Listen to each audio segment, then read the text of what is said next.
Let's give God the glory and worship He deserves. Ihatag nato sa Ginoo ang himaya ug ang pagsimba nga takos nga alang kaniya. God gives so much to us. So let us give our best worship to Him. Gihatag gayod, supra ang gihatag sa Ginoo nganhi kanato. Kay iyang gi-lay down ang iyang life para nato. So walay rason para dili nato ihatag ang atong best na pagsimba diha sa Ginoo because He give everything to us. Apil ang iyang kinabuhi. We're supposed to die eternally. But God saves us. Pinaagi sa pagpakabatay kaniya dito sa ibabaw sa cross. In Psalms 97:5 o 97:6, come, let us down and worship. Let us get down on our knees before the Lord who made us. So, mo na akong gingon ganina. You can kneel. Pwede kang mo luhod. Pwede kang muhapa. Diya sa pagsimba sa Ginoo. Basta ang importante, ang imong heart, anaa sa sakto nga kahimtang ni ana. Acknowledge His greatness displayed in His creation in your everyday of experiences. So, mo nang angay gid natong i-acknowledge ang Ginoo tungod sa iyahang creation, nagipakita nga ni kanato o gipasinati kanato every day sa atong kinabuhi. So open your eyes and behold His face. Open your mouth and sing to Him. Open your hands and lift them toward of heaven.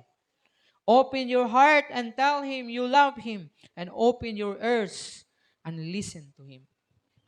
Ablihan nimo ang tanang anaa kanimo and then i-offer nimo diya sa Ginoo. Sa atong conclusion, pamalandong igsuon. Don't worship God with your lips while your heart is far from Him. Ayaw simbaha ang Ginoo sa imong mga ngabil samtang ang imong kasing-kasing layo kaayo sa iya. Tungod kay dili gyapon malipay ang Ginoo. Don't worship Him in hypocrisy, but in sincerity. Ayaw simbaha ang Ginoo diha sa pagpakaaron ingnon, apan diha sa pagkasinsiro. Tungod kay, ang tawag ni Jesus atong mga parisyo, eskriba ngayang nasugatan, mga tigpakaaron ingnon, you hypocrites, you worship me by your lips, but your heart is far from me. Mao ni ang gingon sa mga parisyo, eskriba. Kinsa man mga tawhan na mga relihiyoso na mga tao. They are very religious people. Pero mingon ang Ginoo kanila, you hypocrites, you worship me by your lips, but your heart is far from me. So ang challenge sa tuwa, do not worship Him in hypocrisy, but in sincerity. Don't worship foreign gods or idols. Instead, worship the living God and worship Him and in spirit and in truth. Wala kay laing simbahon, kung dili ang Dios o ang Dios lamang.